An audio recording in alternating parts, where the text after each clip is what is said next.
Di usia yang ke-53 tahun, PDI Perjuangan dinilai telah matang dalam berpolitik dan berorganisasi, terbukti dengan diraihnya sertifikat ISO yang menandakan manajemen partai yang solid.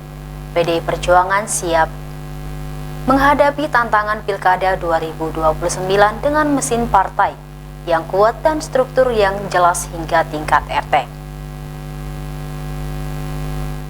Dewan Pimpinan Daerah DPD PDI Perjuangan Kalimantan Tengah untuk periode 2025-2030 Yohanes melalui Wakil Ketua DPD PDI Perjuangan Provinsi Kalteng Bidang Ketenagakerjaan Wardah Rocky Marsiano Dahan menegaskan bahwa usia 53 tahun bagi PDI Perjuangan adalah usia yang matang. PDI Perjuangan adalah satu-satunya partai politik di Asia Tenggara yang memperoleh sertifikat ISO yang mengakui manajemen struktural partai yang sangat baik. PDI Perjuangan yang telah berusia 53 tahun menunjukkan kematangan dalam berbagai aspek, termasuk dalam hal berpolitik dan berorganisasi. Sertifikat ISO yang diterima oleh partai ini menandakan bahwa manajemen struktur dan operasional partai sudah sangat baik dan efisien. Hal ini membuktikan bahwa PDI Perjuangan sudah sangat matang dalam menjalankan perannya sebagai partai politik yang berkomitmen pada bangsa dan negara. Seperti yang tercantum dalam slogan Buku Tomo, yang bisa nalah aku berdiri untuk selama-lamanya, padat sebagai pandu Ibu Pertiwi. PDI Perjuangan menegaskan bahwa partai ini siap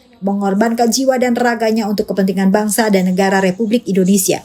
Usia 53 tahun ini menjadi momentum bagi PDI Perjuangan untuk semakin mendekatkan diri dengan masyarakat dan berkontribusi untuk kemajuan negara. Menghadapi pilkada yang akan datang, Yohanes mengungkapkan bahwa PDI Perjuangan siap, struktur partai yang jelas hingga tingkat RT dan mesin partai yang sudah berjalan dengan baik menjadi modal penting untuk memenangkan berbagai kompetisi politik yang akan datang. Umur 53 ini itu sebuah usia yang boleh dikatakan matang.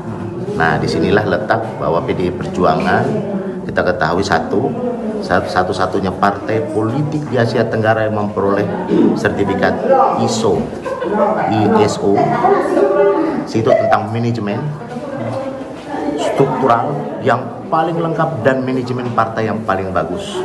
Nah, ini membuktikan bahwa PDI Perjuangan itu matang di dalam berpartai, matang di dalam berpolitik, juga matang dalam segala hal tentang berbangsa dan bernegara. Di usia yang ke-53 tahun, seperti slogan yang sudah disampaikan di Buku Tomo, di sanalah aku berdiri untuk selama-lamanya, kader sebagai pandu Ibu Pertiwi.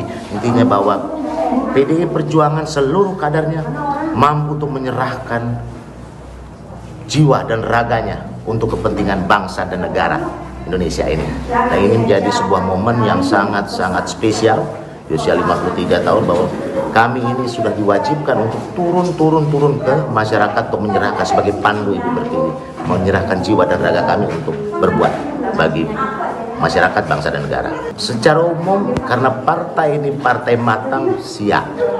Itu saja jawabannya, siap. Tidak ada kata lain siap. Tidak ada persiapan, tapi siap. Paling siap. PDI Perjuangan. Kader banyak, struktur jelas, sampai tingkat RT kita punya struktur. Mesin partai jalan. Harapan ke depan bahwa apa yang sudah diperbuat PDI Perjuangan selama ini, turun ke masyarakat, turun bergerak, menangis bersama rakyat, itu menjadi suatu hal yang bisa dimaknai sebagai sebuah hal yang positif, di mana PDI Perjuangan benar-benar bekerja dan berjuang bersama rakyat. Dan harapannya ke depan bahwa partai ini akan terus untuk bisa menjaga bangsa ini, menjaga konstitusi, NKRI, Pancasila, dan Undang-Undang Dasar 45. Itu saja. Harapan ke depan menurut Yohanes adalah agar PDI Perjuangan terus menjaga komitmennya untuk berjuang bersama rakyat. Partai ini bertekad untuk terus mendukung bangsa Indonesia dengan menjaga konstitusi NKRI, Pancasila, dan Undang-Undang Dasar 1945 demi kemajuan dan kesejahteraan rakyat Indonesia. Dari Kota Palangkaraya, Dedi, Jurnal TV melaporkan.